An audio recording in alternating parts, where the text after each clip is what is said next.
In the first part of this topic, we talked about the fact that teachers and students are the experts at remote learning right now, even though they are only beginning.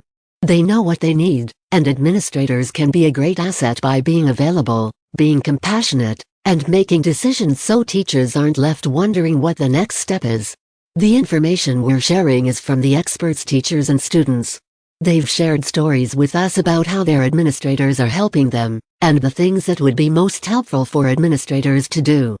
In this article, we'll talk a bit more about other things that you can do to help. Communicate clearly. It's vital that when you have something to say to your staff, you communicate clearly. If you aren't great at writing emails or sending out information in writing, get someone to help you, possibly an English teacher, or someone on your staff for whom communication is natural and seems easy. Explain your thoughts and ideas as best you can, and work collaboratively until you feel your message is getting through. Be ready for questions that may arise after. Ask yourself, what could people misunderstand about this? What questions should I be ready to answer?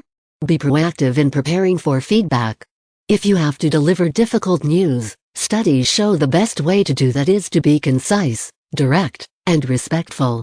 If at all possible, speak to individuals it is likely to affect the most one-on-one, and possibly even by contacting them before letting everyone else know if the situation calls for that. Don't assume, explain. Teachers are doing all sorts of things that are new to them. You can't assume that they understand how to use the technology, what precisely they need to be teaching, or that they understand any of the other requirements newly placed upon them. And to be fair, neither do administrators, in most cases. But teachers have mentioned that administrators are gladly forwarding massive amounts of information to them to help them solve their own issues. The problem with this is that teachers have so many new and evolving responsibilities that they really don't have time to sit and read manuals. They need the information they need when they need it. What teachers could really use is the actual information, condensed, and specific to the trouble they are having. This requires you to do some of that legwork. Personally shift through those manuals, explanation videos, and websites. Find what your teachers need, and make your own summary or quick video to show them what to do. You may even want to identify the most important clips and share the timestamps with teachers so they don't have to watch 30 minutes of a video when they need 45 seconds. Although many administrators are just as busy as teachers, some are not, and in that case, it's only fair to shoulder some of that extra work teachers are doing. They are absolutely swamped and some are just struggling to survive. And before you say, "That's not my job," stop. Everyone is doing things that aren't part of any job requirements they've ever had. Your teachers need you right now. There is no one else to do it.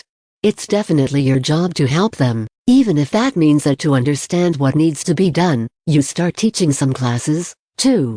Now is not the time to hide behind a title. Now is the time for everyone involved to pull together and reach out to students. Listen. As writers, we're finding that it's getting harder and harder to understand the complexities of what teachers are dealing with right now, so we are spending a lot of our research time just talking to teachers, asking them questions, and listening to their responses. Administrators should be doing this, too. Teachers need help, but they don't always know what questions to ask, and they don't always have time to sit and think about it. Listen to their complaints and triumphs. Ask specific questions like, "How can I help with?" When they are willing to speak to you about what they need, don't take it personally even if it's about you. Just put that immediate reaction to the side, and define the problem for what it is. Then try to work together to find a solution. There's always one teacher in the bunch who finds the problem with everything and usually tells you about it. Although under normal circumstances, that may be frustrating and annoying, this may be that teacher's moment to shine. You don't need the teachers who are just going to stroke your ego and tell you how great everything is right now. You need those complainers. It's not pleasant, but it's the best way to the root of the problem, sometimes. Those problem finders are often so loud because they feel like no one is listening to them. So listen. Ask them how they'd solve the problem. You may be surprised at how much thought and insight they share with you.